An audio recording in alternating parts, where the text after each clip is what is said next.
But see, in this case, you had done your manly duty by speaking to the person directly, letting the person know that this is what I foresee. So But it was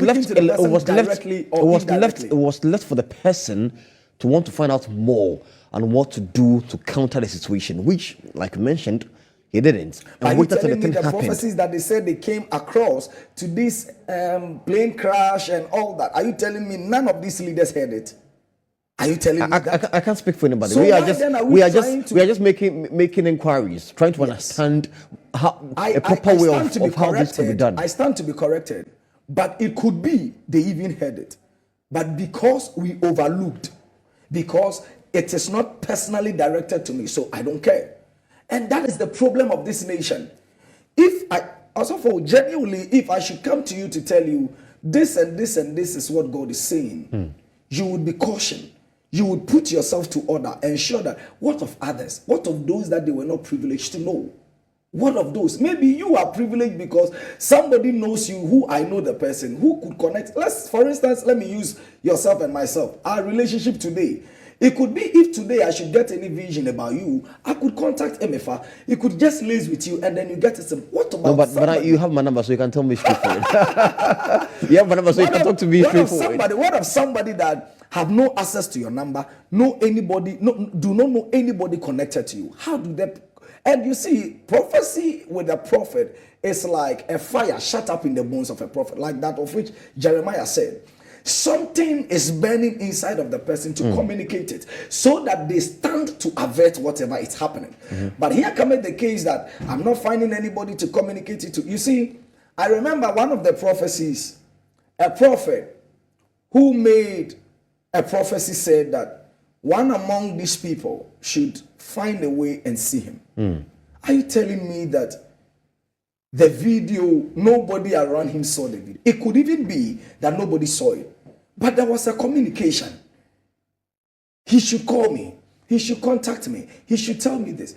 Let me use this as an example. Globally, there was a prophecy about one man of God who is known in Ghana, an African man of God. He's a prophet, Prophet Hubert Angel. With respect to our elections, he gave a prophecy. He said that a president should call him in 10 days.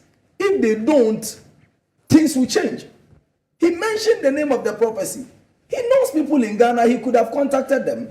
And there is something about prophecy we should know. There are times that when a prophet is ministering, in the process of his ministration, God speaks through them. There are times too that the prophet has to communicate what God has brought to him. Let's use this as an example. God went to the prophet Isaiah and communicated to Isaiah, go and tell Hezekiah to prepare his will, for he is about to die. Immediately he heard the message. He went to his house, communicated the message to him. Because as at that time, he was the one that put somebody on a throne and enthroned the person out. So he had access to the place to communicate to Hezekiah. What if the prophet who God gave the message to have no access to Hezekiah? What would he have done? He could have used a medium. What if the person let's use if social media is not there. I could communicate it to my church people. Please, who knows so and so? I got a vision about him, which is this. I think it would be better that you tell him to come and find me or look for me. Is it wrong? No. So is this not the same as how we are projecting it on social media? My only concern is that the media personalities too, who project the prophecies, only project the prophecies for the reason behind we want the masses to like my page, to follow my page, that I'm bringing out a content. This goes beyond content. This is a destiny matter. The very first time we heard the prophecy, which it had not happened, the same media people could have projected it better so that these people could have heard it, and then out of that, they work on it. But first of all, the question really is, because I don't think the only sermon on that day, or the only sermon on that day that the prophets, whoever actually prophesied at the time, was just about them. I'm just trying to make sense of it. I'm just saying that probably it could have been a long sermon, and one way or the other, that particular message came as a person. Now, when that message came as a person, you see, before this statement actually came out, there are certain bloggers who actually put it out there, which makes it look like probably, it happened, so they were asked to cut the bites and just put it out there. The day where the thing was said, why didn't these same bloggers also get the information? How did they even know that on this day he said this? Like let's just try and understand it. How did these bloggers know that on this day he said this? Let me use my church as an example. Any blessed time I am doing service, we are also live. We are not live because of popularity. We are live because the scripture said that we should go to the whole world to preach the gospel. And I can't be in Accra and still be in Indonesia. But through media, people in Indonesia can still hear what I'm saying. So if that is so, then what I'm doing by streaming live is also projecting the gospel. So streaming live on that day, which the day of the video has a date, the media personality that took that part, I don't think they streamed only that part. No, it was a full service. Like I said, exactly. Like you said. So the place for them to cut and then project it out within that time frame was as a reason of they had a mentality behind it, which is the blogger. Okay, I'm projecting it. Also, you are in the media personality. You are a media personality and you know what I'm talking about.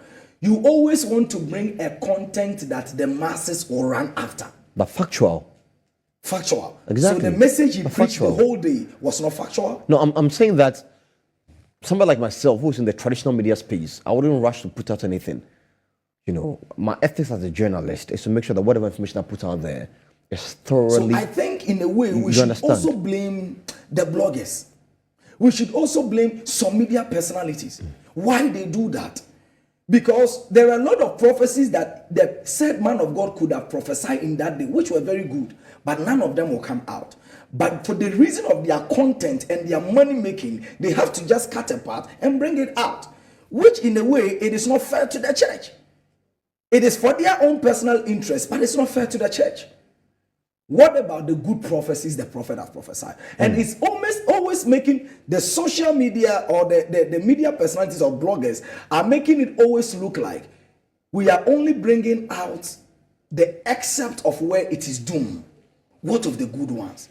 So often do social media personalities or bloggers even project good prophecies out there? How often? So to counter such I wouldn't want to say misinformation, but to counter such, bits of what exactly may have said by somebody, yourself as a prophet, together with your colleagues, what is the agenda? What do you intend to do to make sure that, listen, I mean, today I said the Excellency, John Dramani Mahama will win elections, okay?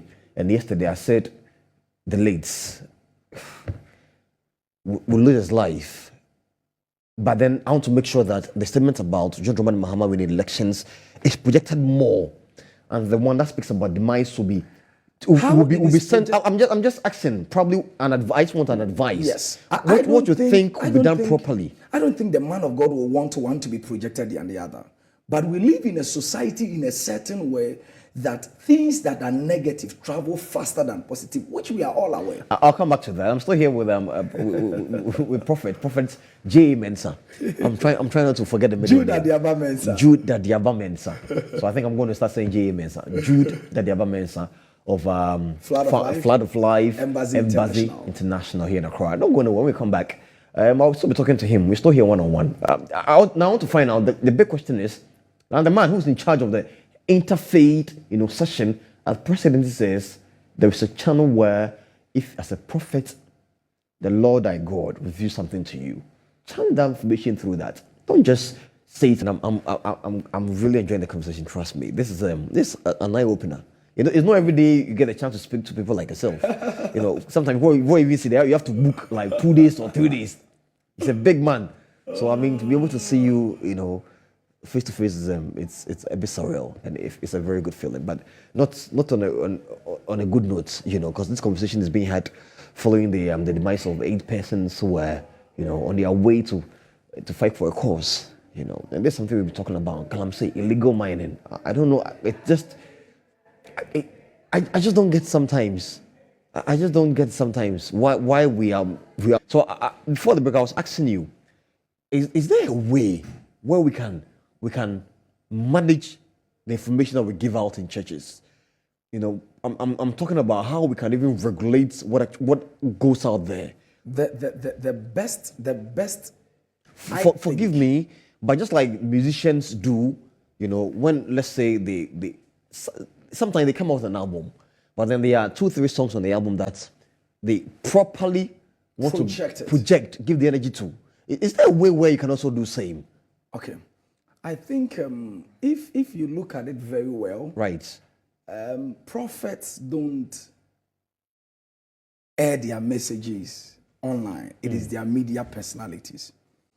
So with the information or with the news of But there are times president- like yourself, like you mentioned, you go on Facebook to do a go live live, stream. yes. Yes. Yes, but whatever live stream we are doing is handled by a media team in the church. In the church. Which is regulated by a media personality. And now this media team that you have in the church, are they media persons who know what exactly the ethics are when it comes to Yes, broadcast so and all that? they know what to bring out, what to keep in, what to spread across. There are times that as a pastor you are ministering, you could let's say